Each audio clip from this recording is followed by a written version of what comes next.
शीर्षक है अशोक रोहिणी की कथा। वासुपूज्य भगवान के गणधर अमृताश्रव की कथा। एक समय की बात है कि विपुलाचल पर्वत पर भगवान महावीर प्रभु का समव शरण आया था। उसमें महावीर प्रभु गणधरों के साथ विराजमान थे। यह समाचार भगवान महावीर के मौसा राजा श्रेणिक को प्राप्त होते ही वे तुरंत समव शरण में गए और भगवान महावीर को नमस्कार स्तुति आदि करके वासुपूज्य भगवान के गणधर अमृताश्रव का अर्थात अशोक का चरित्र पूछा तथा उत्सुकता पूर्वक भगवान का उत्तर सुनने लगे। भगवान कहते हैं कि हे राजन, इस देश में हस्तिनापुर नाम का सुंदर नगर है।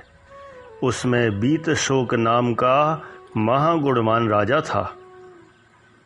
उसकी विद्युत प्रभा नाम की सुंदर और गुणवान रानी थी।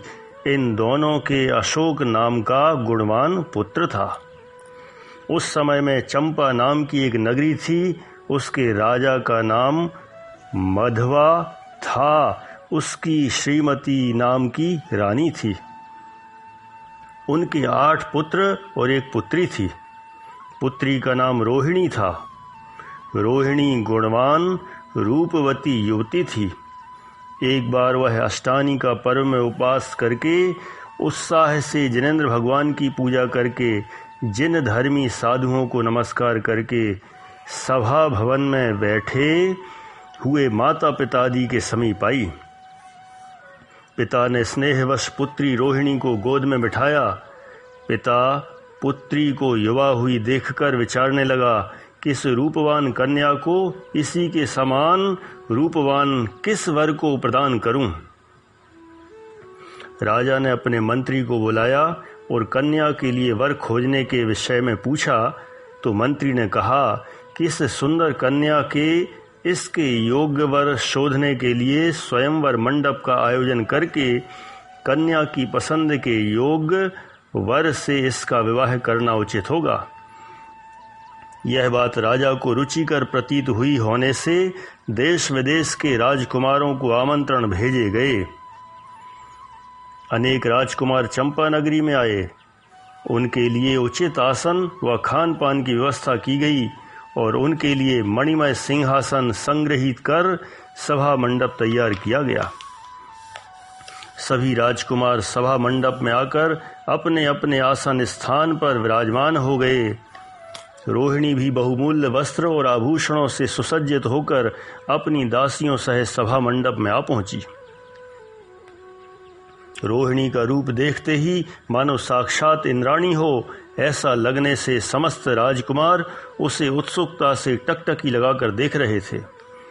दासी एक एक राजकुमार का परिचय देती हुई आगे बढ़ती जाती। रोहिणी का मन किसी राजकुमार पर नहीं ठहरता था। आगे बढ़ते हुए दासी ने कहा, हे स्वामिनी, यह बीतशोक राजा का पुत्र अशोक है। यह समस्त गुणों का सागर है। इसका रूप सहज ही कामदेव को पराजित करने वाला है। मानो किसी देव अथवा विद्याधर जैसा रूप है।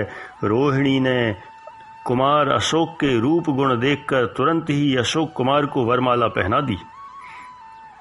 रोहिणी के पिता ने अशोक कुमार के साथ उसका विवाह निश्चित कर दिया और अशोक कुमार ने जिनेंद्र भगवान की महामह पूजा करके मंगल मुहूर्त में राजकुमारी के साथ विवाह किया और कितने ही समय तक अपने ससुर के यहाँ ही रहा। तत्पश्चात अशोक रोहिणी ने अपने हस्तिनापुर नगर में आकर माता पिता आदि परिवारजनों को प्रणाम किया।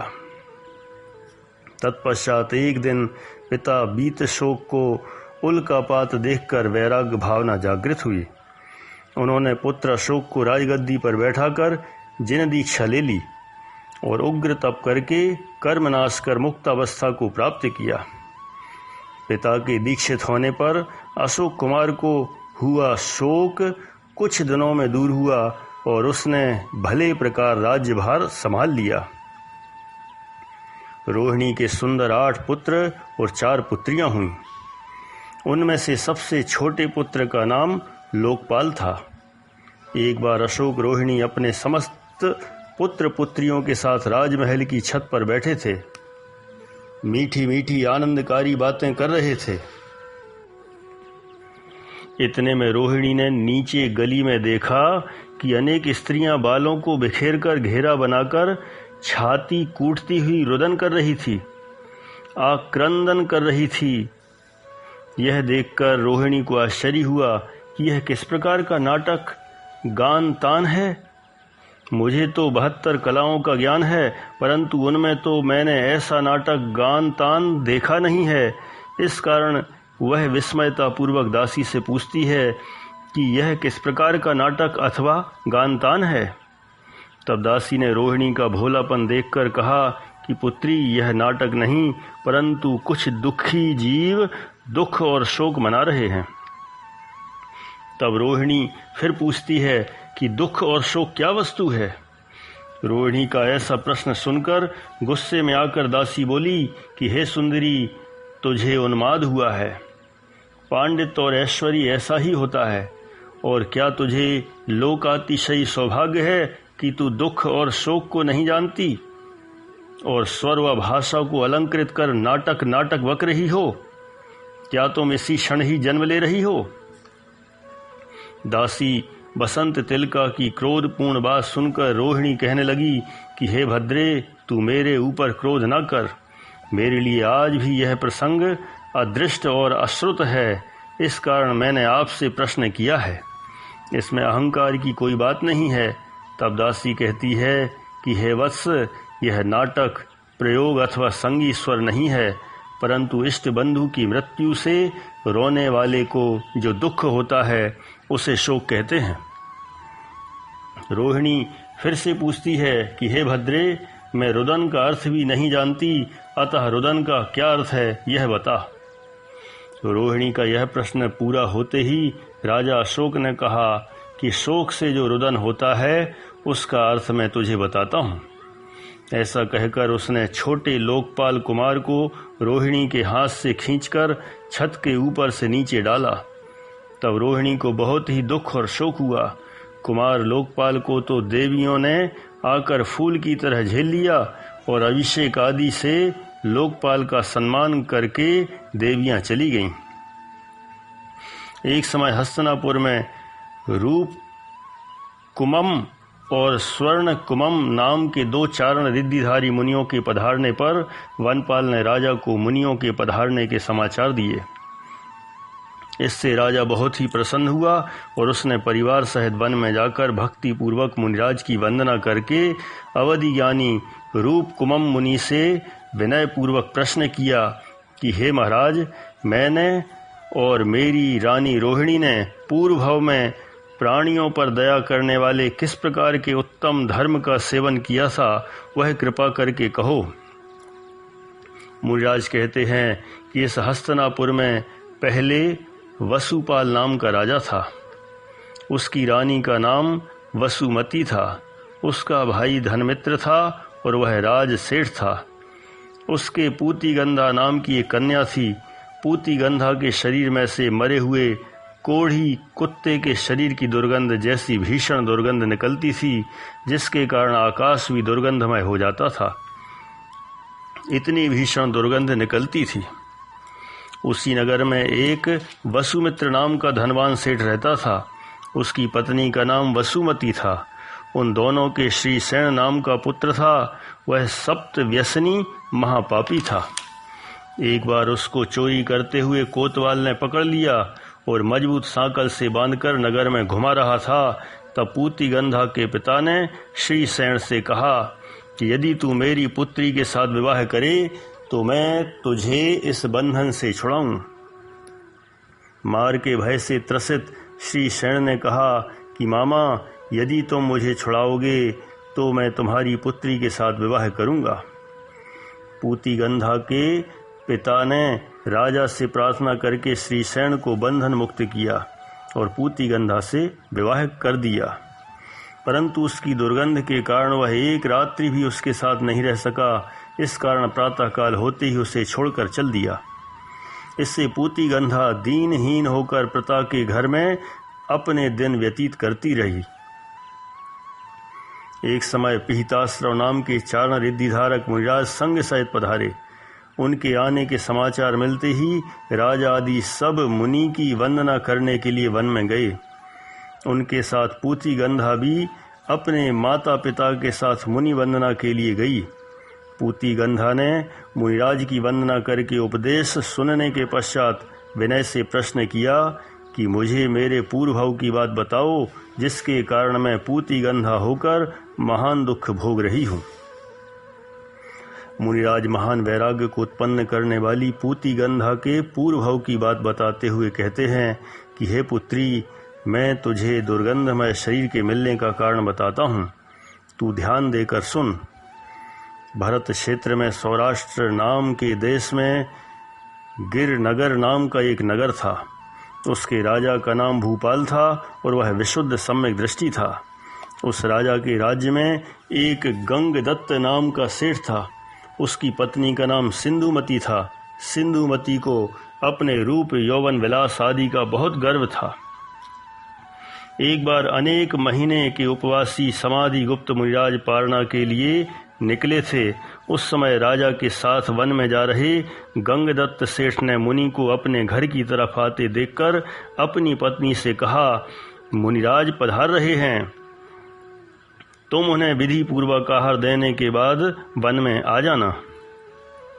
पति के कहने से सिंधुमती वापस तो लौट गई, परंतु उसके मन में बहुत ही क्रोध आ गया। वह मुनिराज का पड़गाहन करके अपने घर ले गई और भैंस के लिए बनाया हुआ खूब मीठा आदि डाले हुए खाने के साथ कड़वी तुम्बी मिलाकर देने को तैयार हुई। उसकी दासी द्वारा बहुत रोके जाने पर भी उसने क्रोध से मुनिराज को वह आहार दिया। मुनिराज ने आहार लेकर हमेशा के लिए प्रत्यक्षान लेकर आराधनाओं का आराधन करके देव पर्याय को धारण किया। जब राजा वन में से वापस आए और उन्हें ज्ञात हुआ कि गंगदत्त की पत्नी सिंधुमती ने कड़वी तुम्बी खिलाकर मुनि की हत्या की है, इससे क्रोधित होकर राजा ने सिंधुमती का सिर मुड़वाकर 5 बेल बंधवा कर गधे पर बैठाकर उस दुराचारणी को मारते मारते समस्त नगरजनों को दिखाने के लिए नगर में घुमाया। तत्पश्चात उसके उदम्बर कोढ़ निकला और 7वें दिन वह मरकर 6वें नरक में 22 सागर की आयुष्क धारक नारकी हुई। तत्पश्चात सिंहनी होकर 7 नरकों में परिभ्रमण किया। वहां से निकलकर 2 बार त्रिंच गति में कुत्ती हुई, सूकरी हुई, सियालिनी हुई, चूहिया हुई, हथिनी हुई, गधी हुई और फिर वेश्या होकर तत्पश्चात दुखों से परिपूर्ण दुर्गंध शरीर वाली और परिवारजनों से निंदनीय तू पूतिगंधा हुई है।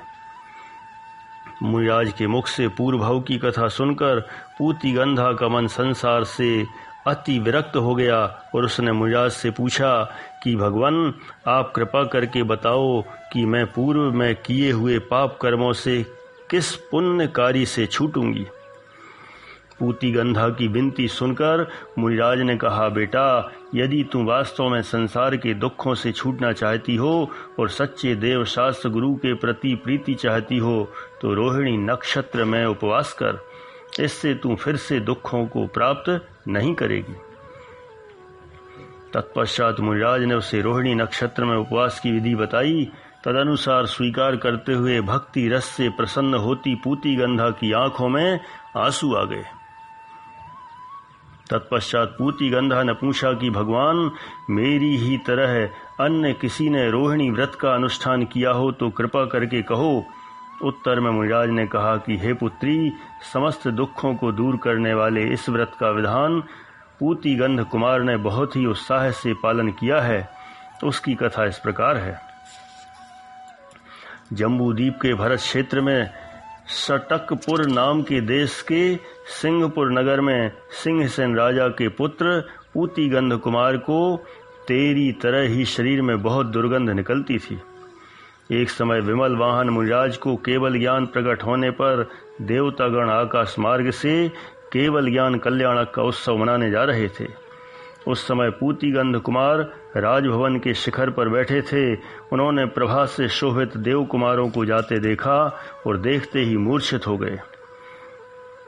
जब चंदन आदि शीतोपचार करने से उनकी मूर्छा दूर हुई तो उन्हें तुरंत ही जाति स्मरण ज्ञान हो गया और वे अपने पिता के साथ केवली भगवान के दर्शन करने गए।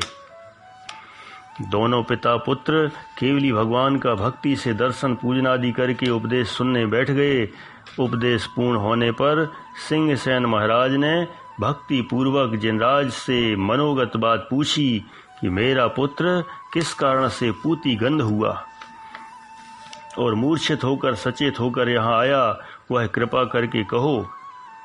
राजा के प्रश्न के उत्तर में जिनराज ने कहा कि तेरे पुत्र ने पूर्व भाव में मुनिराज की हत्या की होने से अनेक योनियों में भ्रमण करते हुए तुम्हारे यहाँ पूती गंध हुआ और आकाश में जाते देव कुमारों को देखकर इसे जाति स्मरण ज्ञान होने से नरक की वेदना का स्मरण होने पर भयभीत होकर मूर्छित हुआ था। सिंहसेन राजा ने जिनराज से पूछा कि पूर्व भाव में पूतीगण ने किस कारण से मुनिराज की हत्या की थी। उत्तर में जिनराज कहते हैं कि विंध्याचल पर्वत पर दिव्य अशोक वन है, उसमें 2 मदोन्मत्त हाथी रहते थे। एक समय वे दोनों हाथी उसी प्रदेश की विशाल नदी में गए और दोनों जल के लिए परस्पर लड़ पड़े। वे इतने जोर से लड़े कि लड़ते लड़ते मर गए।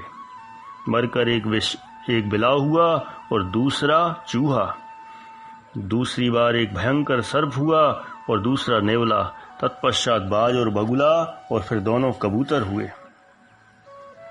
कनकपुर में सोम ब्रह्म राजा रहता था, उसके सोमभूति नाम का पुरोहित था। वे दोनों कबूतर मरकर सोमभूति के यहाँ पुत्र हुए। उनमें से एक का नाम सोम शर्मा और दूसरे का नाम सोमदत्त था। वे विद्याभ्यास करके विज्ञान में पारंगत हुए। पिता सोमभूति की मृत्यु होने पर छोटे भाई सोमदत्त को पुरोहित का पद मिला। बड़ा भाई सोम शर्मा था, उसने छोटे भाई सोमदत्त की स्त्री लक्ष्मीमती के साथ प्रेम संबंध स्थापित किया था। उससे सोम शर्मा की भोली पत्नी दीपा सोमदत्त को बारंबार कहती थी कि तुम्हारी दुराचारणी स्त्री के साथ मेरे पति का अनुचित संबंध है। यह जानकर सोमदत्त को अत्यंत वैराग हुआ और उसने धर्मसेन मुनि के समीप जिन दीक्षा ले ली। जब राजा को सोमदत्त के दीक्षा लेने के समाचार मिले तो उसने उसके बड़े भाई सोम शर्मा को पुरोहित का पद दिया। शकर देश के वसुपाल राजा के यहाँ सुंदर हाथी था। सोमप्रभ राजा ने दूत भेजकर उस हाथी की मांग की। तुरंत राजा वसुपाल ने उसे देने से इनकार कर दिया। इस कारण क्रोधित होकर सोमप्रभ राजा ने राजा वसुपाल पर चढ़ाई कर दी। संध्या के समय राजा की सेना ने वन में पड़ाव डाला। पुरोहित सोम शर्मा की नजर ध्यानस्थ मुनिराज सोमदत्त पर पड़ी। मुनिराज को देखते ही सोम शर्मा क्रोध में लाल पीला हो गया और उसने सोमप्रभ राजा से कहा कि अपन बलवान राजा पर चढ़ाई करने निकले हैं, तब इस नग्न मुनि के दर्शन से अपशकुन हुआ है। इस कारण इस मुनि को मारकर इसका खून 10 दिशाओं में अर्पण करके शांति विधान करना चाहिए। पुरोहित के हिंसामय वचन सुनकर राजा ने कान बंद कर लिए। तब एक निमित्तज्ञ विश्वदेव ब्राह्मण ने राजा से कहा कि राजन, सोम शर्मा को शकुन अपशकुन का पता नहीं चलता। यह मुनिराज तो समस्त प्राणियों का हित करने वाले हैं। इनके दर्शन से तो अपना इच्छित कार्य तुरंत पूर्ण हो जाए, ऐसे इनके शकुन हुए हैं। इस संदर्भ में उसने अनेक शास्त्र आधार और युक्तियां देकर बात की और कहा कि राजन, इन मुनिराज के महान शकुन होने से तो वसुपाल राजा स्वयं हाथी देने के लिए यहाँ आना चाहिए। ऐसा यह महान शकुन है। प्रभात होते ही वसुपाल राजा ने सोमप्रभ राजा को हाथी भेंट करके सम्मान किया और प्रसन्न होकर राजा ने वापस अपने नगर की तरफ प्रस्थान कर दिया। पुरोहित सोम शर्मा ने पूर्व के वैर के कारण ध्यानाविष्ट मुनिराज की तलवार से हत्या कर दी। प्रातःकाल जब महाराज सोमप्रभ को ज्ञात हुआ कि सोम शर्मा ने मुनिराज की हत्या की है। इससे राजा ने सोम शर्मा को मुनि हिंसा के कारण 5 प्रकार का दंड दिया और दुष्ट बुद्धि सोम शर्मा को मुनि हिंसा के पाप से गलित कोढ़ निकल आया और वह 7 दिन तक भयानक पीड़ा भोगते हुए मरकर तुरंत ही 7वें नरक पहुंच गया। वह महादुख भोगकर नरक से निकलकर 1000 योजन का मच्छ हुआ।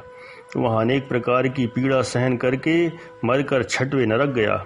वहाँ 22 सागर तक महान दुख भोगकर वहाँ से निकलकर भयानक सिंह हुआ और वहाँ की आयु पूर्ण करके 5वें नरक गया। वहाँ भी असहनीय दुख भोगकर भयंकर काला सर्प हुआ। वहाँ से आयु पूर्ण करके 4थे नरक गया और वहाँ भी महादुख भोगकर बाघ हुआ। वहाँ से मरकर 30 नरक का नारकी हुआ। वहाँ से निकलकर दुष्ट विकराल पक्षी हुआ और वहाँ से मरकर दूसरे नरक का नारकी हुआ। वहाँ भी दुख भोगकर सफ़ेद बगुला हुआ। वहाँ भी पाप करके पहले नरक गया। हे राजन, वहाँ 1 सागर पर्यंत दुख भोगकर वहाँ से निकलकर तुम्हारे यहाँ पूती गंध कुमार हुआ है। इस प्रकार पूर्वभाव के पापों की बात सुनकर विनय भक्ति पूर्वक पूती गंध कहने लगा कि हे जिनराज, पूर्व में किए हुए पापों का नाश किस प्रकार से हो सकता है। जिनराज ने कहा, हे कुमार, यदि तू दुखों से छूटना चाहता है तो रोहिणी नक्षत्र में उपवास का विधान कर। इस प्रकार जिनराज के उपदेश से पूतीगंध कुमार ने सम्यक्त प्राप्त करके रोहिणी व्रत धारण किया और धर्म का पालन करते करते मात्र 1 महीना ही हुआ था कि उसे अत्यंत विरक्ति होने से अपने विजय नाम के पुत्र को गद्दी पर बैठाकर जिन दीक्षा लेकर 4 प्रकार की आराधना करके सल्लेखना मरण प्राप्त कर प्राणत स्वर्ग में 22 सागर की स्थिति वाला रिद्धिधारी देव हुआ। 22 सागर तक स्वर्ग में विपुल भोग भोग कर वहाँ से चयकर विदेश क्षेत्र में पुष्कलावती देश की पुंडरी की नगरी में विमल कीर्ति राजा का अर्क कीर्ति नाम का पुत्र हुआ। अर्क कीर्ति अत्यंत रूपवान, लोगों के मन को हरने वाला था। अर्क कीर्ति को प्राणों से प्रिय मेघसेन नाम का मित्र था। दोनों मित्र एक साथ ही विद्याभ्यास करके पारंगित हुए। एक समय मथुरा में सुमंदिर नाम के सेठ पुत्र का विवाह सुशीला और सुमति नाम की 2 कन्याओं के साथ हो रहा था। उन कन्याओं को राजकुमार अर्क कीर्ति ने देख लिया और उसके मित्र मेघसेन को संकेत करने पर मेघसेन उन दोनों कन्याओं को सुमंदिर के पास ले आया। परंतु मेघसेन को उन कन्याओं को उठाते हुए ग्रामवासियों ने देख लिया। अतः गांव के लोगों ने मेघसेन के पास से उन कन्याओं को छुड़ा लिया और गांव के लोगों ने पुंडरीकणी नगरी में आकर विमल कीर्ति राजा से बात की। राजा ने, जो पिता थे, ने क्रोधित होकर राजकुमार व उसके मित्र को देश से निष्कासित कर दिया। दोनों मित्र वहां से निकलकर बीत शोकपुर आए। वहां के राजा विमल वाहन की जयमती आदि 8 रूपवान गुणवान कन्याएं चंद्र वेद करने वाले को विवाही जानी थी। इसके लिए अनेक राजकुमार आए थे, परंतु किसी से भी चंद्र वेद नहीं हो सका था। तत्पश्चात अर्क कीर्ति ने आकर चंद्र वेद का भेदन किया। इस कारण राजा ने प्रतिज्ञा अनुसार 8 राजकन्याओं का विवाह अर्क कीर्ति के साथ कर दिया। तब कितने ही समय अर्क कीर्ति स्वसुर के यहाँ रहा। एक बार अर्क कीर्ति ने उपवास करके जिन मंदिर में भगवान की पूजा की और रात्रि में मंदिर में सो गया। वहां सिमलेखा नाम की एक विद्याधरी आई और निद्राधीन कुमार को लेकर विजयार्ध पर्वत के ऊपर जिन मंदिर में छोड़ गई। जब अर्क कीर्ति जागृत हुआ तब अपने को विजयार्ध के मंदिर में है ऐसा जानकर वहां के मंदिर में दर्शन करने जाते हुए उसके पुण्य के प्रभाव से वज्रमय कपाट खुल गए। उसको पुण्यवंत जानकर वहां के राज सेवक राजा के पास ले गए और राजा ने उसका स्वागत करके अपनी बीत शोका नाम की प्रिय पुत्री से विवाह किया और अपनी 31 कन्याओं का विवाह भी उसके साथ कर दिया। कुमार 5 वर्ष तक वहां सुखपूर्वक रहा। एक दिन पिता की याद आने पर वह अपने देश के लिए निकला। रास्ते में अंजनगिरी नाम के नगर में पहुंचा। वहां पागल हुए हाथी को वश में करके अपने पराक्रम से वहां के राजा की 8 कन्याओं से विवाह किया और अपनी पुंडरीकृणी नगरी में आया। एक दिन कुमार अर्क कीर्ति ने नटनी का रूप धारण करके पिता की सभा में जाकर लोगों के मन में आश्चर्य उत्पन्न करने वाला नृत्य किया और तत्पश्चात पिता के साथ युद्ध करने के लिए गायों को घेर लिया। इस कारण राजा ने गायों को छुड़ाने के लिए युद्ध किया। पिता पुत्र आमने सामने लड़ने लगे, परंतु अनेक जीवों का घात होता देखकर कुमार ने अपना नाम लिखित बाण पिता को भेजा। उसे देखकर पत्र पढ़कर पिता का हृदय आनंद से भर गया और दोनों पिता पुत्र एक दूसरे से अत्यंत स्नेहपूर्वक मिले। क्षेम कुशल पूछा और आनंद पूर्वक राजभवन में गए। महाराज विमल कीर्ति ने अपने पुत्र के आगमन की खुशी में इच्छानुसार दान दिया और अपने विजयी पुत्र अर्क कीर्ति को राज्य लक्ष्मी समर्पित की और स्वयं ने श्रीधर मुनि के समीप जिन दीक्षा अंगीकार करके कठिन तपश्चर्या करके अंत में निर्वाण पधारे। कुमार अर्क कीर्ति क्रम क्रम से चक्रवर्ती की विभूति प्राप्त करके आनंद के साम्राज्य में रहे। एक दिन संसार की क्षणभंगुरता का प्रसंग देखकर अत्यंत ही वैराग्य होने पर अपने पुत्र को राज्यभार सौंपकर जिन दीक्षा लेकर उग्र तपश्चर्या की। अंत समय सल्लेखना करके शरीर छोड़कर 22 सागर की स्थिति युत अच्युत स्वर्ग में देव हुए। पूती गंधा ने भी श्रावकों के व्रत का पालन किया तथा रोहिणी व्रत के पालन से समाधि मरण करके अच्युत स्वर्ग में 15 पल्योपम स्थिति युत पूर्व के अर्क कीर्ति कुमार जो देव हुए थे उनकी महादेवी हुई और उनके साथ मनोवांछित भोग भोगे।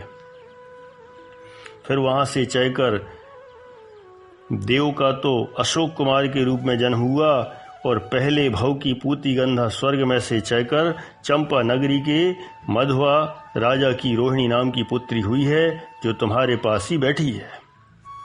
राजा अशोक मुनिराज द्वारा अपने भवांतरों को सुनकर बहुत ही संतुष्ट हुए और रानी रोहिणी भी पूर्व भवों को सुनकर प्रसन्न हुई। तत्पश्चात मुनिराज को नमस्कार करके राजा अशोक आदि सब हस्तिनापुर आ गए। एक दिन की बात है कि राजा रानी सिंहासन पर बैठे थे। इतने में रोहिणी ने अशोक के कान के पास चमकता हुआ सफेद बाल देखा और वह बाल तोड़कर अशोक के हाथ में दिया। सफेद बाल देखकर अशोक को एकदम वैराग्य जागृत हो गया और वह संसार शरीर भोगों की निंदा करने लगा। उसी समय वनपाल ने आकर राजा से कहा कि हे राजन, भगवान वासुपूज्य अपने उद्यान में पधारे हैं। राजा ने यह सुखद समाचार सुनकर सिंहासन से उतरकर भगवान की दिशा में नमस्कार किया, वनपाल को इनाम दिया, संपूर्ण नगर में आनंद भेरी बजवाकर भगवान के पधारने की सूचना दी। राजा अशोक संपूर्ण राज्य लक्ष्मी लोकपाल कुमार को देकर वासुपूज्य भगवान के समौसरण में पहुंचे।